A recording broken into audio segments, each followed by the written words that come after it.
guys, Evan from Gymaware. We're really happy to be supporting Coach DeMayo's podcast series once again. For those that don't know, our main product is Gymaware. It's the gold standard for measuring performance and implementing velocity-based training in the weight room. It excels in busy team training environments, and for many coaches, it's the Swiss Army knife of their toolkit. The Gymaware is used for athlete profiling, jump testing, fatigue monitoring, and for lifting within velocity zones. The system provides real-time feedback on individual targets, plus it's got an impressive range of leaderboards. Now, for those that are after a VBT device that's affordable, for the individual and for smaller groups, we recently released our new laser-based product, Flex. Importantly, it's been independently validated and proven to be both accurate and reliable. So if you're interested in either product, or you want to learn more about the velocity-based training and how it can help you as a coach, check out our website or contact us directly. So in the meantime, we trust you enjoy the Coach DeMayo's podcast, Outside the Rack. The world of strength and conditioning is filled with some fantastic practitioners that are always searching for more. But more what? What are strength and conditioning coaches searching for to better their ability to prepare their athletes? Well, what about cutting-edge information? Or a place where you can find different opinions from forward-thinking coaches on what you're doing, how you're doing, and try to get feedback to be better for your athletes? Or what about a place where you'll find like-minded coaches that can provide solid coaching advice and career development for you as you progress through your career as a strength and conditioning professional? Well, this is exactly why we built the Strength Coach Network. You'll have access to exclusive monthly content on top of the sensationally active forum that we have where you can communicate with coaches all over the world to find those answers that you're looking for to help you be a better practitioner for your athletes. So make sure you hop on over to strengthcoachnetwork.com/CVASPS, that's strengthcoachnetwork.com/CVASPS, and get your 48-hour trial for only $1. I look forward to seeing you in the Strength Coach Network. What's up, everybody, and welcome to the 59th episode of Outside the Rack, brought to you by Kinetic Performance, the makers of Gymaware. In this show, we're just going to try to dive a little deeper into the minds of the top practitioners of the world of sport performance to learn a little bit more about who they actually are and how they got to where they are today. Today, we are joined by the University of Washington's assistant strength and conditioning coach, Nic Higgins. Nic, thanks for being with us, brother. Of course, Jay. Thank you for having me on, man. Always good to talk shop with you. Yeah, man. Stoked to see you. Glad to see y'all are back. Glad to see things are good out there on the left coast, man. I know there's a lot of crazy going on out there right now, but, before we get too far into this, man, who is Nic? It's funny you ask, right? We just started school, and it's like we're bringing on all these new athletes, and they don't know to call me. Like, is it Coach Nic, Coach Higgins? And I say it's literally Nic because I'm pretty simple and I want to keep it, pretty basic. And that's who we have to be, right? Like, I don't say, hey, you're a student athlete or you're a soccer player. I call them by the name. So I'm Nic. I'm a strength coach, and I try to keep it real. I've been here in Washington for 4 years now, primarily with softball, men's crew, and the throwers for track and field.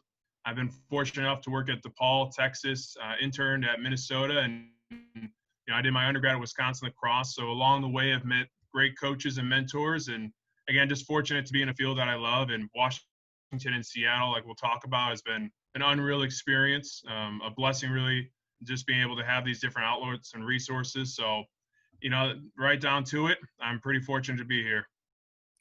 That's awesome, man. Getting to work with crew, I'm sure is like a really fun challenge. We were talking a little bit before about, my love of those ergs and doing all this, and really had my ego demolished when you hear what these kids can hit. It's like, good grief. Oh, I couldn't do that if you had every weapon on the planet pointed at me. I don't know if a lot of people know, like the culture of rowing in Seattle with Boys in the Boat and everything that's came through it. It's a huge sport here. And being from Chicago, I didn't know a ton about it. And I experienced it more about rowing when I was at University of Texas, and I assisted the women's team there. But with our men's and women's program, I think women's is now 2 out of the last 3 years for national champs. And here it's been like almost 11 or 12 years. We're point champion, either first or second in the 1v8.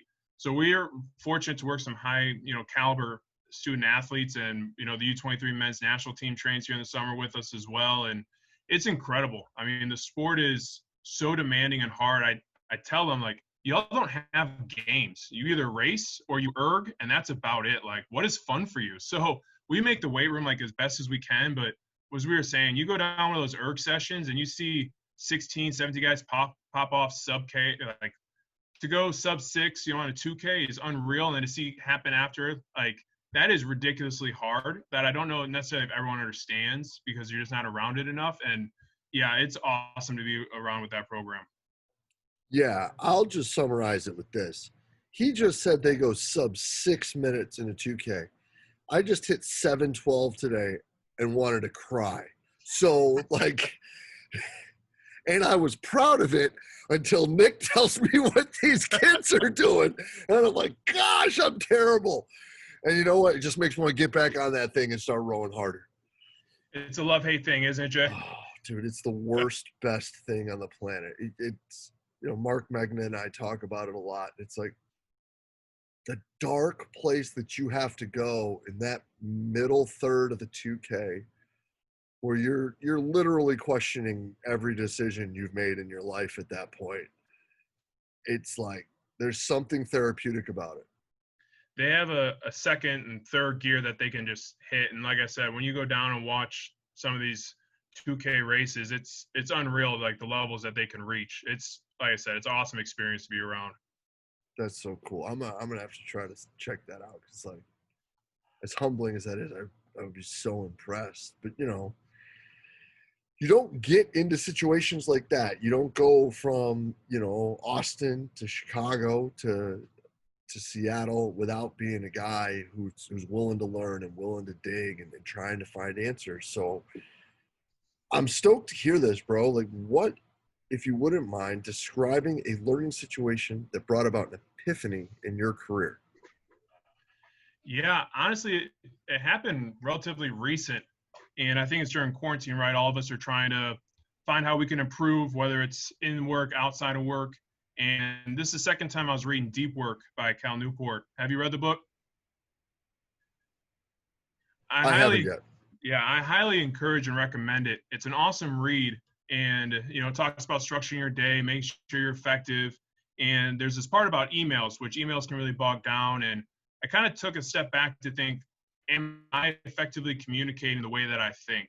And I think a lot of us are assuming these graphs that we build and these Excel forms that we do, as pretty as they are, when we hand them to coaches, we just kind of assume they know what they're interpreting or understanding. And sometimes the audience is more for us than for them. And so I started looking back at all of these resources that I was building to coaches. And for me, I was like, is this really as effective as it needs to be? And I think I was getting frustrated because I would send emails with, again, these graphs and these really lengthy responses. And 2 weeks later, I'd be answering kind of the same questions over and over. And it was on me, not them, because I had put so much information there. And I didn't just ask the first question of, what do you want to know? What do you need to read? And so for me, it was like, okay, how can I reformat and effectively communicate even emails just using bullets? I've done more now on PowerPoint and Word doc and gotten away from Excel, because when identifying to a student athlete or to a coach or support staff member, it's the easiest way to try to get that information across. So like my epiphany was I wasn't being an effective communicator. I really looked at a lot of these research and my references, and I spent a couple calls with Nick Winkleman as well. He's got the coaching language book, and he kind of talks about effective communication. And as much as I was trying to think that this was so pretty and everything I've seen on Twitter and social media, that I'm like, ooh, I'm going to use that format and that graph, it wasn't getting the job done. So my big epiphany was back to simple, like effective with my emails, keep it short and sweet, effective with my dialogue with student athletes. When trying to communicate, find out what's the most important thing that they really need to know, and then hide everything else, because it was just bogging down conversations, or I was getting frustrated, but it was a personal problem for not asking the right question of how and what. And I was just assuming, like, look, I will get ahead of the curve and I'm going to get defensive and I'll write this lengthy email, or I'll create this multiple graphs that's going to answer all your questions. But it wasn't effective communication. And so I was doing a lot more work that was inefficient versus me time managing and constructing ways to effectively communicate to student athletes and support staff members. So it really was this period when all of us were just doing email and Zoom, where I was like, look, I'm not getting my message across. Let's reevaluate. And so I'm still working on it. I don't think it's 100%, but it's for me to take a step back and be like, is that what they really need to know? Or is this email, they're just going to lose sight of it, and be direct. And same with like the sheets and the PowerPoints and Word docs. So for me, it was almost to like take a step back away from Excel for as much work and that I do want it. It's more for me, but it was for the wrong target audience. I dig that, man. And I've actually like kind of run into situations like that myself. So this is a big pickup. You said Deep Work, Cal Newport. Yeah, 100%. He's got another book as well that I recommend. And my boss, Todd Tukin, he was the first one to tell me about it, and he's heard from others. And I think it's a must read. Awesome. Well, just ordered that. So I'm pretty fired up to check that out. And I think that, you know, when you're talking about communication and all of those things, I think that like, it's really funny that you bring that up, because I just had a meeting with one of our senior admin about some things about that ended out going in that direction today. And it's like, all too often, what I think we miss the boat on is we try to answer questions that we want to know. We may not be the people that need to have those questions answered, though. So that understanding, you know, like Nelly talked about this on the show yesterday, like meeting them where they're at and how you can use different forms to communicate with them and find these answers and ways to do that in this day and age is so important. And as much as we love our dashboards and our AMSs and all of those things, I'm really keen on what you're saying with that other stuff. Yeah, and I think it was Patrick Ward on a recent podcast was talking on a similar thing. And I want to say it was his experience, or he had heard from someone else, that they were creating these graphs and charts. And they ended up finding out that the audience or the person that they were handing it to was colorblind. And so all this information really wasn't being sold across. So even it made me think of that way when I use certain terms or words. Do even the coaches really know, or the student athletes know what I mean when I say concentric impulse, when we're talking about maybe on the force decks, or, you know, this is what we're going for. So I've even just using phrases like bounce, springy, things that they're really going to connect with. And same with, you know, keeping it short and sweet. And it's part of like Coach Nick Winkelman's cueing, but it goes the same for, I think, for effective communicating to support staff and student athletes is you have to be direct, but understand what the audience is trying to interpret and not answer questions that you want answered, but like you said, asking the appropriate questions at the right time. No doubt, man. No doubt. Speaking of questions, as a guy who's been one that's always looked for better answers, I'm stoked to hear this. If Nick could ask one question and he knows he's going to get the answer, what would that question be and why? As it relates to strength and conditioning? As it relates to whatever direction you want to go in. I would say the first question is, as it relates to strength and conditioning, is what do we ultimately get from transfer training? So if we had to do the takeaway and we talk about your hoops or my rowers, you know, I think it's something we all chase, and we all understand that this is global and general to a degree. But if someone could answer to say, yes, these are not maybe the three most important physical, but what are the three biggest transfer to performance that we know of?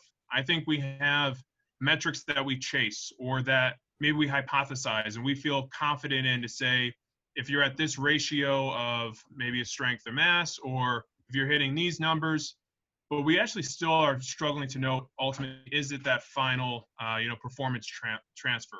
And like, that's what I think we're really striving to understand or to see. And so for me, it's, you know, we always chase this less is more, or we want the biggest return at the least expense. But for us to ultimately understand, if we had to cut our sessions down, or if we only could do 3 things in the weight room, like ultimately what's the biggest return on that? And so we can be direct. Like, those are the questions I think we still chase. And sometimes we have all this technology and it just, as we said, it's an overload. But to say, if we had to be concise and direct, these 3 things have the biggest return for this sport, continue to chase that. And everything else, you know, you can kind of push aside, because sometimes I wonder if we stress too much in the weight room, or if what I'm doing think is correct, but it's, again, for me versus the performance, maybe having a better understanding of really what that is. I dig it. You sounded like you had another one though outside of training. Yeah, and I think it's funny because you'll ask this next one too, but I think everyone chases, what's this work-life balance? And so my question is to ask and continue to see from others. I think as all of us go back to this new normal or the different situations that we're inheriting from COVID is, what are the biggest takeaways from me from the quarantine period that's now going to stay a part of my life moving forward? What ultimately are other people taking from their 2 to 4, maybe 6 months away from family, friends, a little bit more self-isolation, that they feel confident that they're going to bring to their new norm, and that's going to continue to improve their life. That's the thing that I think I'm still searching for. Walks, honestly, has been such a game changer, and we'll talk about that, like finding trails and just taking time to unplug. I try to put my phone on airplane for an hour a day, and it was hard to start with, but even that has been like a great way for me to move forward. So that question I still ask is just, as I now go back to maybe it's a stressful situation or things that I'm, experiencing here, always remembering what I learned through that quarantine and asking the right question of don't get angry, but get curious, and then to bring those things back into my life. I love that quote. Don't get angry, but get curious. Yeah, I think a lot of times we want to get mad at ourselves, like, oh, I didn't do this or I didn't do that, but asking maybe why you didn't. And maybe it wasn't the priority for the day. Maybe it wasn't important. That's okay. You're going to skip things and, things are going to come along in your life. And rather than getting stressful and building it up, ask the questions why. Maybe it wasn't a priority, or we have to rearrange other things in our lives, or for this matter, the workday, that ultimately is going to put us in a better position to succeed. And that's in all elements of life. So for me, it's being more okay with asking why than getting upset and being angry about it. I dig that, man. I dig that. I think, though, that you kind of let in here for number 3. So I'll throw the softball if you gave me just a hint there. And it's, what's Nic's escape, bro? Yeah, I don't know how many people have been actually out to Seattle, because when you look on a map, it is so far. But the state of Washington is gorgeous. I mean, it has so much water and the trees, and we've been able to find so many ways to get away. And so it's the trails of Washington, it's all the different waterlands, and everything it's provided has been a great escape. And, we usually take advantage of it in the summer, I feel like, because our hours are down or, our work schedule's changed. And as I just said, it's something I want to keep bringing back into, all right, on the weekend, I don't have to wait for this whole big long trip. It's okay just to drive out somewhere, hike, and come back. So finding those escapes has been really good. So the trails, there's a lot of parks. I mean, it's a gorgeous state. So for me, like, not just on top of the reading for self-growth, but getting out of the weight room or experiencing something new, because this. You've been fortunate to be for Richmond for how long? This is school year 17. Yeah, and I heard, Deacon talked about it on his as well. I think he's been there for 13 years, but early in his career, he was hopping and always considering, do I leave? And so we don't know. And I've been here for 4 years, luckily, but, I don't know when that opportunity is going to end or what's going to be next for me. So taking advantage while you live in that city or state, and be okay with taking time off to, for self-growth, for just self-improvement, and find those outlets. 100%, man. And I can tell you this, that's another thing that I've definitely not been the best at and have gotten better at as time has gone is making sure that, you don't just coach there, you live there. You know what I mean? That's spot on. And, I think I was pretty lucky for working under Donnie Mabe for a couple of years. He had it dialed in, and he taught me that early on. And, it's always kind of kept me balanced. And I think I've been fortunate to work for other bosses who get it. There's the grinding era of being here for 50 or 60 hours, hopefully is kind of trending away. And if that is the case, even if you just shut off your phone or shut off the office in the weight room for an hour so it's quiet and you can just relax, like, finding those little pieces of the day, I think is going to be super important as us kind of come back to this new norm and the hours and everything that COVID still presents us, being able to take a step back and just deep breath. No doubt, brother. Well, Nic, truly appreciate your time, man. This is awesome stuff. Great to see you. Glad you're doing great, man. And as always, man, it's great to chop it up a bit. Appreciate it, man. Thanks for having me on. Yeah, Talk man. soon. Thank you. Cheers, man. We'll be in touch.